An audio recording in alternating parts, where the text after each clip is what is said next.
माता की जय, वंदे मातरम। दोस्तों अभी हम आए हुए हैं चांदीवली विधानसभा में और यहाँ पे जैसे कि बताया कि महाराष्ट्र असेंबली इलेक्शन 2024 चालू है और सभी पार्टी अपने अपने स्तर से बहुत पुरजोर प्रचार चालू करे। उसमें से एक आरिफ नसीम खान जी भी हैं जो अपने प्रचार में लगे हुए हैं, जनता से रूबरू हो रहे हैं और सबसे डोर टू डोर कैंपेन कर रहे हैं। तो हम उनसे आज जानेंगे कि उनका प्रचार प्रसार कैसा चल रहा है और क्या माहौल है वहाँ का। यहाँ पे जो आप मेरे पीछे स्टेज देख रहे हैं वो यहाँ पे उद्धव बाला साहब ठाकरे आने वाले हैं और यहाँ पे वो अपनी इशारा में क्या लेके आएंगे, क्या बोलेंगे नसीम खान जी के लिए और यहाँ के जनता के लिए। अगर आप शिवसेना के फॉलोअर्स हैं, पार्टी की मेंबर है, तो आपको बहुत खुशी होगी कि आज यहाँ पे उद्धव बाला साहब ठाकरे जी आने वाले हैं और उनसे हम आज आपको मिलवाएंगे। उनके संबोधन में क्या क्या खास है वो सब आपको सुनाएंगे।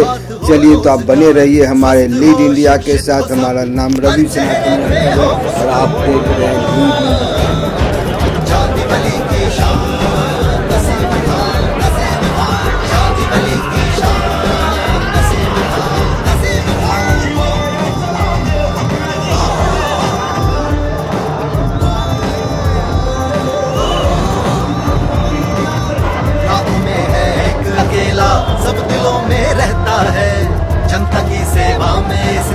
दिनों रात गुजरता है। राह मुश्किल क्यों ना हो हौसलों से चलता है। अपनी मिट्टी की खातिर जीता है और मरता है। प्रगति की हर राह पे जज्बे से जो भरे हुआ चांदीवली की शान नसीम खान, नसीम खान, चांदीवली की शान नसीम खान, नसीम खान, चांदीवली की शान।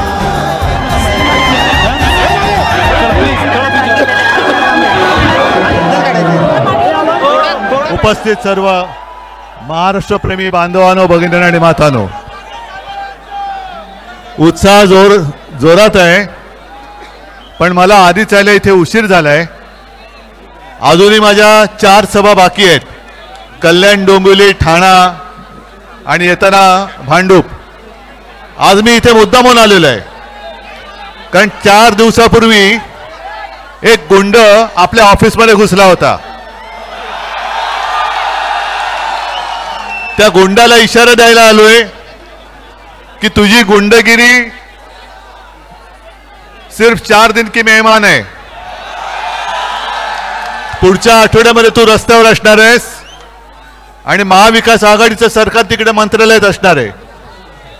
आता तुझी गुंडगिरी सगळी जनता बघते, पण येत्या 4 दिवसात याद राख, जर का माझ्या शिवसैनिकाच्या केसाला जरी धक्का लागला तर मग सरकार आल्यानंतर तुझं काय करायचं ते मी बघतो। आज मी मुद्दामून नसीम भाई साठी इकडे आलेलो आहे कारण इकडे सुद्धा आपल्या समोर कोण उभा आहे? गद्दार, ज्याला गेल्या वेळेला आपण निवडून दिला होता आणि त्यांनी केवळ माझ्याशी नाही तर तुमच्याशी सुद्धा गद्दारी केलेली आहे। दुर्दैव आपलं की आपण त्याच्यावरती विश्वास ठेवला होता। मला अजून सुद्धा आठवतंय की जेव्हा मी वर्षा बंगला सोडला आणि मातोश्रीकडे निघालो, मी गाडीत बसलो होतो, मला कोरोना झाला होता। त्यावेळेला हा गद्दार तोंड घालून रडल्याचं नाटक करत होता, साहेब मी जाणार नाही, साहेब मी जाणार नाही। आणि दुसऱ्या दिवशी पाय शेपूट घालून पळाला। हे शेपूट घालून पळणारे हे नामर्द असतात, गद्दार असतात। आज गद्दार तिकडे गेले तरी इकडे बघा केवढी सगळे मर्द उभे राहिलेले आहेत माझ्यासोबत। आणि नसीम भाई, तुमचा विजय नक्की आहे। आजपर्यंत आपण लढत आलो, फक्त इकडे सगळे झेंडे दिसत आहेत बघा। शिवसेना आहे, काँग्रेस आहे, राष्ट्रवादी आहे, अगदी माझा बौद्ध समाजाचा सुद्धा आहे, आरपीआयचा सुद्धा आहे, समाजवादी आहे, सगळेच आहेत। तुम्ही आमदार तर नक्की होणारच, पण निवडून आल्यानंतर ह्या सगळ्यांकडे लक्ष ठेवा। यांच्यावरती कुठेही अन्याय होऊ देऊ नका। ज्या ज्या काही समस्या या विभागाच्या आहेत त्या सोडवण्यासाठी आपण एकत्र आलेलो आहोत आणि एकत्रितपणाने या सगळ्या लोकांचा विश्वास जो आहे तो सार्थ ठरवूया। मी आधीच आपल्याला सांगितलं की पुढे कल्याण डोंबिवलीला पोहोचायचे, आत्ताच तिकडे गर्दी झाले। तुम्ही सुद्धा बराच वेळ थांबलायत, पण सगळेजण मी जे सांगितले ते ऐकणार आहात. शिवसैनिक हा दिलदार आहे. शिवसैनिक कधी पाठून वार करत नाही. दोस्ती केली तो उघड करतो. आणि आता आपली दोस्ती झालेली आहे कारण आपण सगळे महाराष्ट्र वाचवायला एकत्र आलेलो आहोत, महाराष्ट्र द्रोहांना हाकलवायला आलेलो आहोत.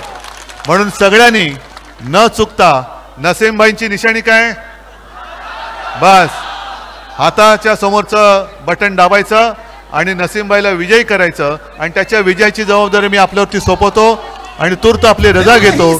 जय हिंद, जय महाराष्ट्र.